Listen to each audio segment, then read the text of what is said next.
우리 인생을 허무는 복병은 과연 어떤 것이며 어떻게 이 문제를 핸들할 수가 있을까요? 오늘 주신 본문을 중심으로 이것을 함께 정리해 보려고 합니다. 오늘 같이 읽은 본문에 보시면 이스라엘이 아이성을 공격하는 내용이 나와 있습니다. 지난주에 말씀드린 것처럼 이스라엘은 여리고 전투에서 엄청난 승리를 거두었죠. 난공불락의 성을 손쉽게 무너뜨리고 그 여세를 몰아서 아이성을 치려고 했습니다. 2절 말씀 보시게 되면 여호수아가 여리고에서 사람을 베델 동쪽 베다웬 곁에 있는 아이로 보내며 그들에게 말하여 이르되 올라가서 그 땅을 정탐하라 하며 그 사람들이 올라가서 아이를 정탐했다고 했습니다. 아이성이라는 이 성은 베델 동남쪽 약 3km 지점에 있는 성이라고 합니다. 이 영어로 AI로 그렇게 표현하는데요. 이것은 인공지능이라는 뜻이 아니라 멸망의 무더기, heap of ruins 그런 뜻을 가지고 있다고 합니다. 창세기 12장에 보게 되면 아이에 대한 언급이 처음 이렇게 등장하고 있습니다. 아브라함이 가나안 땅으로 입성할 때에 베델과 아이 사이에서 제단을 쌓고 여호와의 이름을 불렀다고 기록이 되어 있습니다. 즉 예배를 드린 것입니다. 아브라함이 가나안 땅을 들어오면서 제일 첫 번째 예배드렸던 장소, 이것은 바로 가나안 입성을 알리는 공적인 선포의 의미도 가지고 있었습니다. 이와 같이 영적인 요지였기 때문에 아마도 여리고를 점령한 이 이스라엘 백성이 이곳을 공략하고자 한 것입니다. 그래서 정탐꾼을 먼저 보내서 정탐을 하게 했더니 사람들이 보시면은 그들의 보고가 이렇게 기록되어 있습니다. 여호수아에게로 돌아와 그에게 이르되 백성을 다 올라가게 하지 말고 2-3천 명만 올라가서 아이를 치게 하소서. 그들은 소수이니 모든 백성을 그리로 보내어 수고롭게 하지 마소서 했다고 했어요. 이와 같이 많이 올라갈 필요가 없습니다. 3,000명, 2,000에서 3,000명 올라가면 충분합니다. 이와 같이 제안을 했을 때에 4절에 보시면은 여호수아는 다 올라가게 하지 않고 3,000명 정도를 전쟁에 보냈다고 했습니다. 자, 이와 같이 했는데 결과는 어떻게 됐나요? 결과는 비참한 패배였습니다. 5절을 보십시오. 아이 사람이 그들을 36명쯤 쳐 죽이고 성문 앞에서부터 스바림까지 쫓아가 내려가는 비탈에서 쳤으므로 백성의 마음이 녹아 물같이 되었다고 했습니다. 여러분, 여리고 전투에서는 한 명의 사상자도 없었습니다. 그들은 한 명도 손실 입지 않고 정복을 했는데 이번에는 36명이나 사륙을 당하고 비탈까지 쫓겨 내려와서 수모를 당하게 됐어요. 힘 한번 제대로 서보지 못하고 개죽음을 당한 채 도망쳐 나온 것입니다. 이유가 무엇일까요? 아이성이 여리고보다 더 험악해서 그랬을까요? 아닙니다. 이스라엘의 전력이 갑자기 약화되어서 그럴까요? 그것도 아닙니다. 이스라엘이 패배한 가장 중요한 이유는 성공주의에 도사리고 있던 그들 마음의 복병을 간과했기 때문에 그런 것입니다. 여러분이 잘 아시는 바처럼 이스라엘은 지금까지 승승장구하며 성공의 길만 걸어왔습니다. 홍해를 가르고 왔습니다. 요단 동편의 아모리 두 왕 시온과 옥을 진멸시켰습니다. 3장에서는 강둑까지 물이 넘치는 요단강을 기적적인 방법으로 건너오지 않았습니까? 그리고 지난주 다뤘던 6장에 보게 되면 그 힘들다고 하는 천년노세인 여리고마저 무너뜨렸어요. 너무나 쉽게 정복을 한 것입니다. 이와 같이 계속 성기만 하는 과정에서 그들 마음속에 한 가지 착각이 들어왔습니다. 우리는 참으로 대단한 민족이구나, 특별한 민족이구나, 우리가 나가서 전쟁한다면은 누구든 이길 수 있다고 하는 자만심이 그들 심령 속에 들어온 것입니다. 이와 같이 우리 힘으로 이길 수 있다, 우리의 노력으로 승리할 수 있다는 마음이 찾아오게 되면 어떤 현상이 일어나는지 아십니까? 하나님을 무시하게 되는 것입니다. 하나님을 제외시키는 것입니다. 실제로 11절 말씀에 의하면 그들은 이 전쟁에 나갈 때에 하나님이 명령하신 언약을 어기고 나갔다고 했어요. 이건 굉장히 잘못된 어프로치였습니다. 여러분, 성승장구하게 된 근본 원인이 하나님이었어요. 그들이 말씀대로 순종했을 때 하나님의 승리를 주신 것인데 말씀을 순종하지 않고도 승리할 수 있다는 생각이 얼마나 큰 착각이에요. 이것이 사실은 그들을 무너뜨린 복병이 된 것입니다. 그들 마음속에 자리 잡고 있는 하나님 없이도 이길 수 있다는 이 마음의 복병이 눈에 보이는 여리고보다 훨씬 더 무서운 대적이었어요. 아무리 왕들이나 아이성의 군사보다 훨씬 더 무서운 대적이었어요. 이것은 결과적으로 이스라엘 백성 전체를 파멸시키게 되고 하나님의 진노를 사게 하는 것이기 때문에 무서운 대적이 아닐 수가 없습니다. 오늘 여러분과 제 삶을 무너뜨리는 복병도 마찬가지입니다. 악한 환경이나 노골적 우리를 반대하는 사람들이 대적이 아니에요. 내 속에 숨어있는 복병이 있어요. 하나님을 가볍게 여기고 내 마음대로 살려고 하는 이 마음의 복병, 이 영적인 복병이 가장 무서운 적이 되는 것입니다. 이런 면에서 여러분과 저의 삶을 일시에 무너뜨릴 수 있는 이 복병이 무엇인가를 잘 알아야 돼요. 그리고 이것을 어떻게 핸들할 수 있는가를 잘 깨달아야지 우리가 예수 쌓아놓았던 성공의 터전을 무너뜨리지 않게 되고 바로 그 건강하게 살아갈 수가 있는 것입니다. 자, 우리 인생을 무너지게 하는 마음의 복병은 과연 어떤 것이며 이것을 어떻게 핸들할 수가 있을까요? 오늘 같이 읽은 본문에 보시면 이스라엘을 무너뜨렸던 세 가지 마음의 복병이 소개가 되어 있습니다. 제가 먼저 간단히 정리해드리면은 영어로 A, B, C라고 할 수가 있어요. A라는 단어는 arrogance, 교만이었어요. B, blame, 탓하는 마음들, 이게 blame이죠. C, covetousness, 탐욕.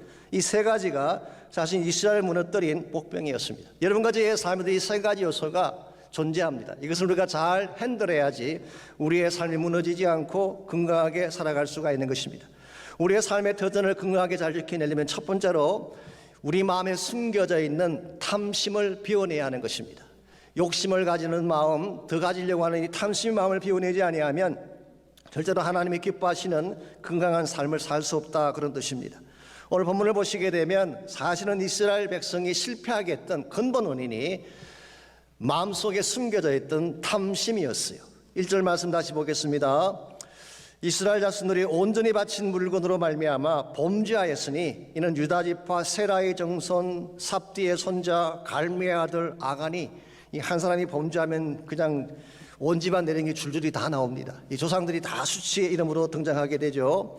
아간이 온전히 바친 물건을 가졌습니다. 여호와께서 이스라엘 자손들에게 진노하시니라 그랬어요. 여기 보시면은 온전히 바친 물건이 나오죠. The devoted things. 이게 무엇을 의미하는 것일까요? 히브리 말로 이것을 헤렘이라고 부릅니다. 체렘 혹은 헤렘이라고 부르는데 하나님 이런 규정을 주셨어요. 이스라엘 백성이 이방인과 전쟁을 했다가 승리할 경우에는 그 성 안에 있는 사람이건 가축이건 다 진멸시키고 어떤 물건도 취하지 못하도록 명령을 내렸어요. 이게 헤렘의 법이라고 하는 것입니다. 요즘 생각해 보면 조금 잔혹해 보이고 납득이 안 갈지 모르지만 하나님이 이렇게 하실 수밖에 없었던 이유가 이래야만 이스라엘의 순결성을 지킬 수 있기 때문에 그런 것입니다. 이방에서 취하는 것은 대부분이 우상이었어요. 그리고 은이나 금이라고 하는 것도 우선 신상에 붙어있던 것들이기 때문에 이것을 가져오게 되면 이스라엘이 이방 문화에 오염되고 결과적으로 무너지는 것입니다. 그래서 하나님이 주신 특단의 법이 바로 헤렘이라는 법이었어요. 그래서 이스라엘 백성이 아이성을 공략할 때도 여호수아 6장 18절에 보면 이 사실을 이미 경고를 하셨습니다. 그 바쳐진 물건에 손대지 말라. 손대면 이스라엘 진영 전체가 화를 입게 된다고 경고를 하셨어요. 그래서도 불구하고 아간이라고 하는 사람이 설적 이것을 탈취한 것입니다. 아무도 보는 사람이 없었기 때문에 모를 줄 알았어요. 그러나 하나님의 눈마저 속일 수는 없습니다. 결국 제비뽑기를 통해 아간이 잡히게 되고 그 모든 백성 앞에 끌려 나와서 자신이 숨겼던 물건을 다 내어놓게 됐어요. 21절을 보시면 그가 훔쳤던 물건의 리스트가 이렇게 나와 있습니다. 내가 노력한 물건 중에 시날산의 아름다운 외투 한 벌과 은 200세겔과 그 무게가 50세겔 되는 금덩이 하나를 보고 탐내어 가졌나이다. 이 탐내어 가졌다, 이 말이 바로 탐심을 가졌다는 뜻이에요. 이제 그 물건들을 내 장막 가운데 땅속에 감추었는데 은은 그 밑에 있나이다 하더라. 여기 보시면 시날산 외투 한 벌이 나오죠. 이 시날산이라고 하니까 마운틴을 의미한다고 생각할지 모르지만 그 뜻이 아닙니다. 시날에서 만든 그런 뜻이에요. 그래서 made in 시날, 그런 뜻입니다. 이 시날이라는 이 지역은 창세기 11장에 보시게 되면 바벨탑을 만들었던 지역이에요. 이 니므롯이라는 사람의 주도하에 하나님을 대적하기 위해서 바벨탑을 쌓았던 곳이 바로 시날 평야였죠. 여기에 고대 바벨론 제국이 세워집니다. 그리고 바로 이것을 시작점으로 바벨론 종교가 시작되게 되죠. 그러므로 이것은 굉장히 악한 일을 행했던 장소입니다. 그래서인지 모르지만 대다수의 영어 성경들은 여기 시날이라는 단어 대신에 바빌로니아라고 번역을 했어요. From Babylonia, Made in Babylon. 이런 식으로 표현을 하자면은 소위 말하는 명품을 말하는 것입니다. 피에르가르 땡이니 샤넬이니 루이비통이니 이런 것들이 다 이제 명품이죠. 그 당시로서는 바벨론 산이 최고의 상품이었어요. 이건 어마어마하고 굉장히 값비싼 그런 외투인 것입니다. 제가 얼마 전 포브지에서 발표한 내용을 보니까요, 지금 현재 세계 최대 갑부가 누군지 혹시 아십니까? 루이비통의 회장인 베르나르 아르노가 최고의 갑부가 됐대요.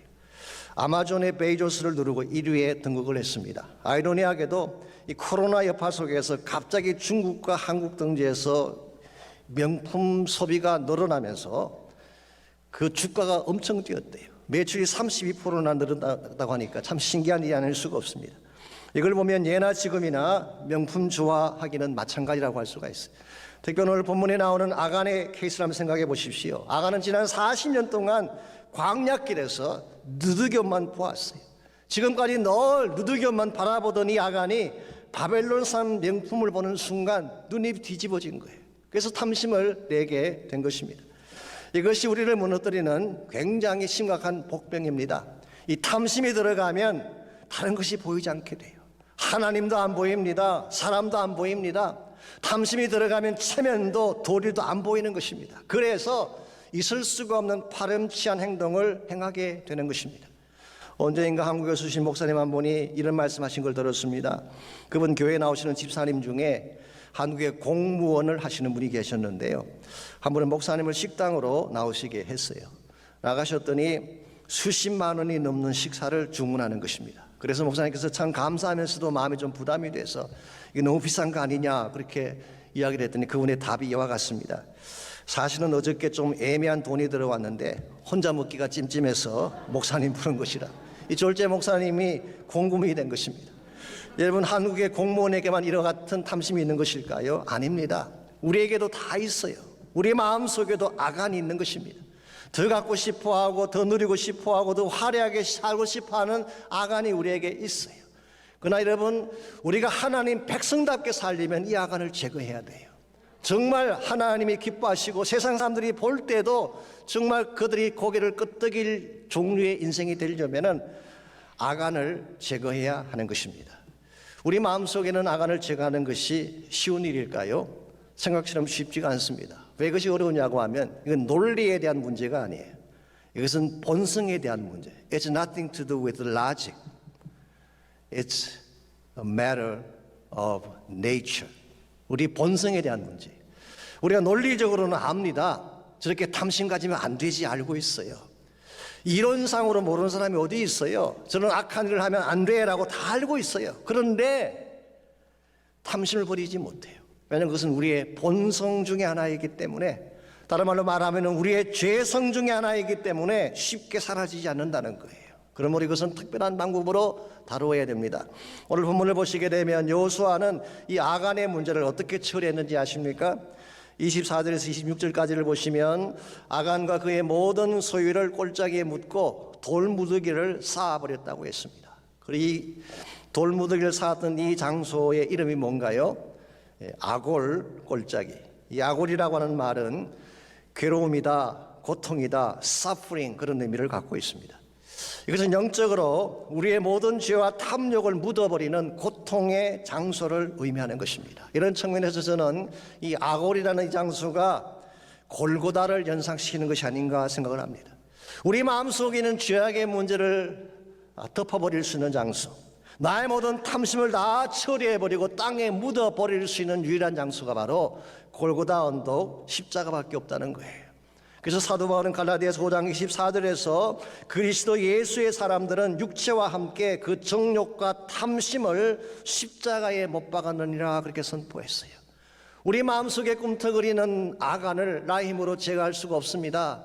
그러나 십자가 보혈 앞에 가지고 나가면 아간을 무너뜨릴 수가 있어요. 나의 능력으로는 탐심을 이겨낼 수가 없지만 내 안에 임재하시는 성령의 능력을 의지하게 되면 탐심을 깨뜨릴 수가 있는 것입니다. 이런 면에서 여러분 마음속에 탐심이 찾아올 때마다, 아간이 꿈틀거릴 때마다 예수의 십자가 앞으로 나가시기 바랍니다. 성령의 권세와 능력을 붙드시기를 바랍니다. 그러면 하나님의 파워가 우리 마음에 있는 sinful nature를 깨뜨려 주는 거예요. 우리 인생을 무너지게 하는 첫 번째 복병은 바로 탐심이에요. 두 번째 복병이 교만입니다. 이 교만을 잘 다루려면 마음의 빗장을 올려야 되는 것입니다. 일반적으로 사람이 좀 성공을 하고 나면요, 자신도 모르는 사이에 교만해져서 마음의 가드를 내릴 때가 많습니다. 이걸 조심해야 되는 것입니다. 우리 마음의 빗장을 내리는 순간 유혹이 들어오게 되고 악한 영이 들어오게 되는 것입니다. 오늘 본문 2절과 3절을 다시 보시기 바랍니다. 2절에서 분명히 정탐꾼을 보내서 정탐을 하게 했다고 했죠. 그런데 3절을 보시게 되면 정탐꾼의 보고가 아이성에 있는 사람들은 소수입니다. 우리 모두가 올라갈 필요가 없습니다. 그렇게 보고를 했고 실제로 3,000명만 올려보내지 않았습니까? 자, 여러분 생각에 정탐꾼의 보고가 정확하다고 생각하십니까? 흔히 그렇게 생각을 많이 하죠. 여리고 성은 큰 성이었고 아이성은 작은 성이었다, 그렇게 설명들을 하는데요. 실제로 어느 성이 더 컸을까요? 한국의 횃불 트리니티 신학교에서 구약학을 강의하셨던 김윤희 교수라고 있습니다. 이분은 고 김중곤 목사님의 셋째 따님이셨죠. 이분이 미국의 트리니티에서 구약학으로 PhD를 받으시고 한마디로 구약의 전문가이십니다. 제가 이분이 강의한 내용을 봤더니요, 이분에 의하면 여리고성의 크기는 약 8에이커, 지난주도 말씀을 드렸죠. 8에이커 정도 된다고 합니다. 이 8에이커면 축구장 4개 정도의 크기밖에 안 됩니다. 서대문 형무소의 크기가 거의 8에이커였다고 하는데 그게 수용되었던 죄수가 3,200명 정도. 이 감옥소에는 촘촘히 넣기 때문에 3,200명이 들어갔지만 여리고성에는 그렇게 넣을 수가 없습니다. 그래서 우리가 한번 추정해 볼 때 여리고성 안에 거주할 수 있었던 실제 인원은 1,000명 남짓할 것입니다. 그 이상 안 돼요. 성 주변에 있는 사람까지 다 합쳐도 15,000명 정도가 맥시멈입니다. 이걸 보시면은 여리고가 난공불락의 성이라고 말했던 이유는 천년 요새이기 때문이지 성 자체가 커서 그랬던 것은 아닙니다. 반면에 아이성의 크기는 약 20에이커였다고 합니다. 여리고의 약 3배예요. 그렇기 때문에 여호수아 8장 25절에 보게 되면 그 성 안에 살고 있는 남녀의 숫자가 12,000명이라고 말하고 있어요. 그러니까 이보다 훨씬 더 큰 성이었습니다. 만일 12,000명의 남녀가 있었다면 그 중에 최소한 4,000명 내지 5,000명의 군사가 있었다고 보아야 합니다. 군사 전략가들은 잘 압니다. 공격을 하려면은 방어하는 사람보다도 3배의 전력이 필요해요. 지금 그 성 안에 4,000 내지 5,000명의 군사가 있는데 어떻게 2,000~3,000명을 보내도 된다고 보고를 할 수가 있습니까? 저는 둘 중에 하나라고 생각합니다. 그 이유가 첫째는 부실하게 정탐을 했든지 두 번째는 교만해서 보지 못한 것입니다. 우리의 마음이 자만심으로 가득 차게 되면 현실을 제대로 볼 수가 없어요. 내 마음이 교만하게 되면 진짜 보아야 될 것을 볼 수가 없는 것입니다. 여호수아의 마음도 동일했던 것 같습니다. 정말 이와 같은 그들의 보고에 대해서 옛날 같았으면 여호수아가 체크를 해보고 하나님께 기도를 해보고 그렇게 했을 텐데 그런 기록이 없습니다. 그 말 듣자마자 3,000명만 보냈어요. 아이성을 1차 침공할 때는 기도했다는 기록이 전혀 나오지 않습니다. 왜 이와 같은 일이 벌어졌을까요? 마음이 교만해서 그런 것입니다. 이 정도면 충분하다는 마음이 있을 때에 나도 모르는 사이에 마음의 빗장을 내리게 되는 거예요. 여러분, 아무리 성공이 찾아와도 마음의 빗장 내리면 안 됩니다. 기도의 빗장을 내리게 되면 그 틈 사이로 악한 영이 들어오게 되어 있는 것입니다. 아무리 잘 나갈 때라도, 모든 것이 형통할 때라도 기도를 멈춘다든가 하나님께 나가는 것을 멈추게 되면 어느 사이에 공격을 당하고 무너질지 모르는 것입니다.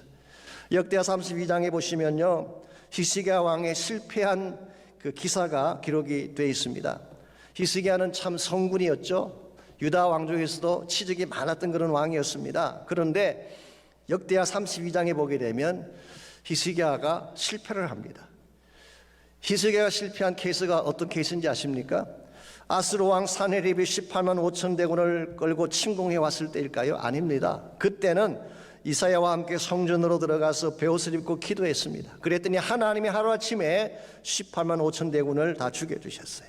자, 그렇다면 그에게 주어졌던 두 번째 위기, 질병이 찾아왔습니다. 죽음의 질병이 찾아왔을 때 그때 히스기야가 실패했을까요? 아닙니다.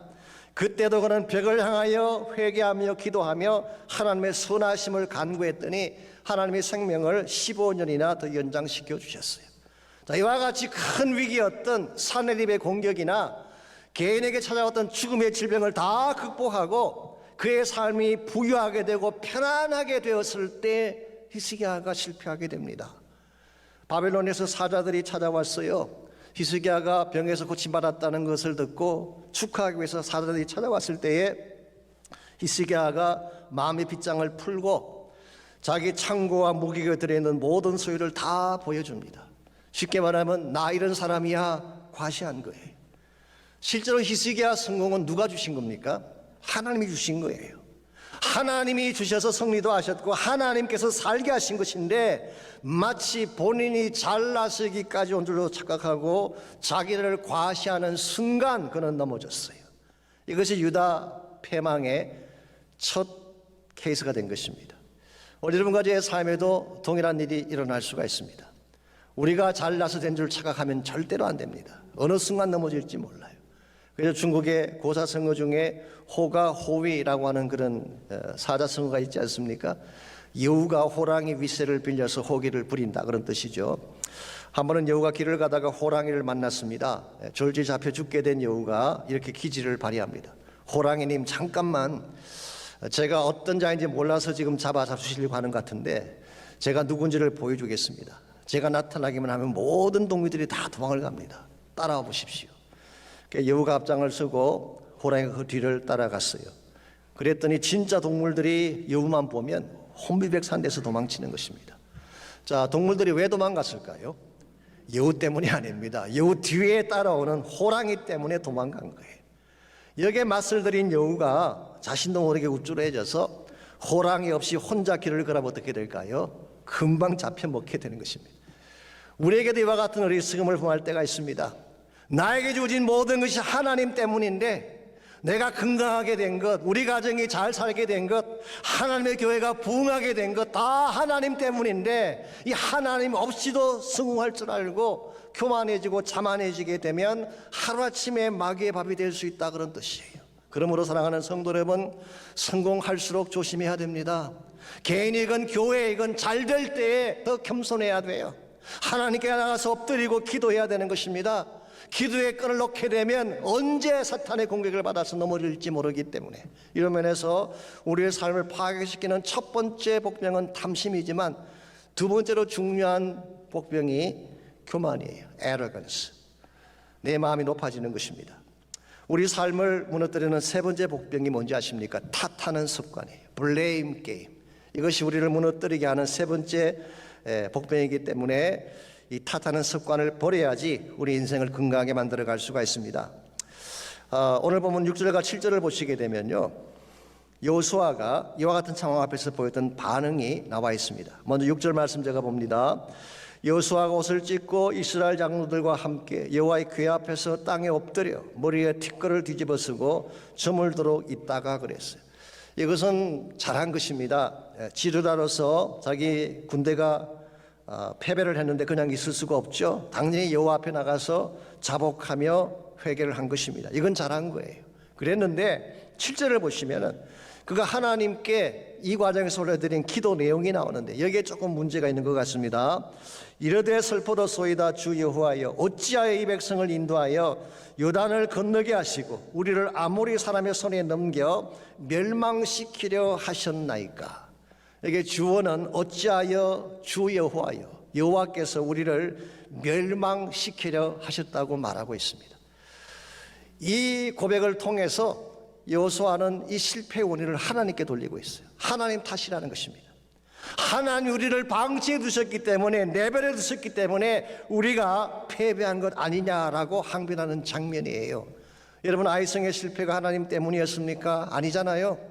그들의 불순종으로 말미암아 스스로 자초한 것이었는데 마치 하나님 때문에 패배한 것처럼 하나님을 탓하고 있습니다. 더구나 우리가 요단 저쪽을 만족하게 여겨 거주하였다면 좋았을 뻔하였나이다라고 말하고 있어요. 이건 정말 여호수아답지 아니한 고백이죠. 여러분, 가나안을 정복하는 것이 무슨 뜻인가요? 이 하나님 비전을 이루는 것입니다. 하나님 나라를 세우는 사건이에요. 아브라함에게 약속하신 언약을 성취하기 위한 사건입니다. 이건 굉장히 중요한 비전인데요. 지금 여호수아가 뭐라고 말하고 있습니까? 차라리 요단강 건너지 않고 동편에 그냥 스테이했으면 좋았을 뻔했다고 말하고 있어요. 어떤 성경 주술가는 이 대목에 대해서 이것은 마치 38년 전에 가데스 바네아에서 부정적인 보고를 했던 10명의 정탐꾼의 말을 연상시키는 것이다, 그렇게 지적했어요. 너무나 여호수아답지 아니한 고백을 하고 있습니다. 여러분, 우리가 인생을 살다 보면 실패할 때도 있고 관계가 틀어지고 모든 것이 잘 안 될 때도 있죠. 내 인생이 잘 안 풀렸을 때에 하나님을 탓하기 시작하면 인생은 풀리지 않습니다. 혹은 인생이 잘못되었을 때에 누군가 때문이다 그러고 탓하기 시작하면요, 블레임 게임을 시작하면은 오히려 여러분의 마음의 상처만 깊어질 뿐이지 문제는 절대 해결되지 않습니다. 그러므로 정말 문제가 터졌을 때에 바른 자세가 필요한데요, 제가 practically 3가지 바른 자세만 잠깐 언급해 드리겠습니다. 첫 번째로, 문제가 터졌을 때에 다른 사람을 탓하기보다는 우리 자신을 돌아보는 시간을 갖는 것이 더 중요해요. 이 부부관계에서 문제가 생겼을 때 보통은 보면요, 서로 변명하잖아요. 탓하잖아. 당신 탓이야, 당신 탓이야 계속 그러는데, 사실은 I am sorry 하면 끝나는 거예요. 내가 잘못했어 그러면 끝나는 거예요. 정말 나를 돌아보고 나를 탓할 때 문제가 해결되는 것이지, 다른 사람을 탓하기 시작하면 절대 문제가 풀리지 않습니다. 두 번째는, 문제가 생겼을 때에 그래도 감사해야 됩니다. 그래도 감사해요. 오늘 본문에서 이스라엘이 패배는 했지만 전체가 다 죽거나 괴멸된 것은 아니잖아요. 이 정도로 끝난 것을 감사해야 돼요. 사실 탓하기보다 감사하게 되면 마음의 기쁨이 주어지게 되고 회복이 일어나기 시작하는 것입니다.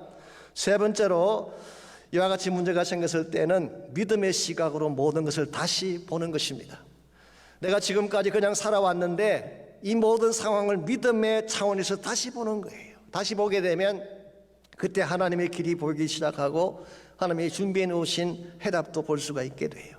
실제로 다음 주일 다룰 것입니다만, 이스라엘 백성이 다시 믿음으로 돌아갔을 때에 그들은 큰 승리를 이루는 것이 가능했고 가나안 정복을 향한 전진이 가능했던 것입니다. 이런 의미에서 주어진 문제보다 더 중요한 것은 그것을 다루는 자세예요. 여러분의 삶 가운데도 많은 환경적인 어려운 문제들, 또 관계적인 어려움이 있을지 모릅니다. 그러나 여러분께서 원망하고 탓하기 시작하면 끝이 없어요. 오히려 주어진 것을 잘 액셉트하고 믿음으로 새롭게 보기 시작하면 길이 열리고 새 축복이 시작이 되는 것입니다.